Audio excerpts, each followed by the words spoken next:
اور ایک مسئلہ ہے روزے دار کا ناک میں یا آنکھ میں دوا ڈالنا، ناک میں یا آنکھ میں۔ اب ناک میں اگر کوئی دوا ڈالے تو روزہ گیا، اور اگر کوئی آنکھ میں دوا ڈالے تو اس کا روزہ نہیں جائے گا، گرچہ وہ دوا کا اثر اس کو حلق میں محسوس ہو تبھی اس کا روزہ نہیں گیا۔ فقہا نے ان دونوں کا فرق لکھا ہے۔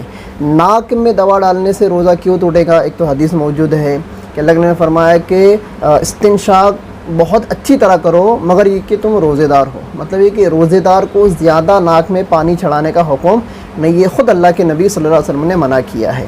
ایک اس کی وجہ فقہا نے یہ بیان کی ہے کہ ناک کے ایک راستہ ہوتا ہے جو ہمارے حلق کے راستے سے معدے تک جاتا ہے، ناک کی جو نلی ہوتی ہے نا، وہ ایک راستہ ہوتا ہے، وہ کہاں تک جاتا ہے؟ ہمارے معدے تک جاتا ہے۔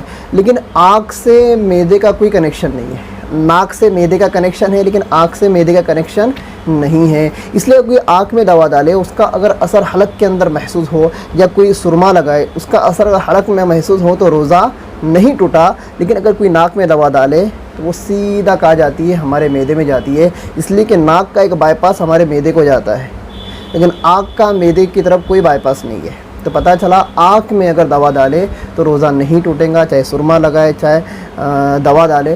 لیکن اگر ناک میں اگر دوا ڈال دیا یا زور سے استنشاق کر لیا، مطلب ناک میں زور سے پانی کھینچا اور وہ پانی اندر کو چلا گیا تو وہ پانی اس کے معدے تک پہنچ گیا، اس کا روزہ کیا ہو جائے گا؟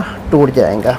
تبیین الحقائق اور اسی طرح سے فتاوی دارالعلوم دیوبند جلد نمبر 6 صفحہ نمبر 416، فتاوی محمودیہ اور بھی دیگر فتاوی کے اندر یہ مسئلہ نقل کیا گیا ہے۔ فتاوی حقانیہ میں ہے، فتاوی رحیمیہ میں ہے، اور ہمارے بہت بڑے عالم دین مانے جاتے ہیں سعودی عرب کے ابن باز اور ابن عثیمین، انہوں نے بھی لکھا ہے وَاِسْتَدَلُّوا بِحَدِيثِ لَقِيط بن سمورہ مرفوعا وَبَالَغَ فِي الْاِسْتِنشَاقِ إِلَّا أَن تَكُونَ صَائِمًا فَهَذَا دَلِيلٌ عَلَىٰ أَنَّ لِلْأَنْفِ مُنْفِذًا إِلَى الْمَعِدَةِ۔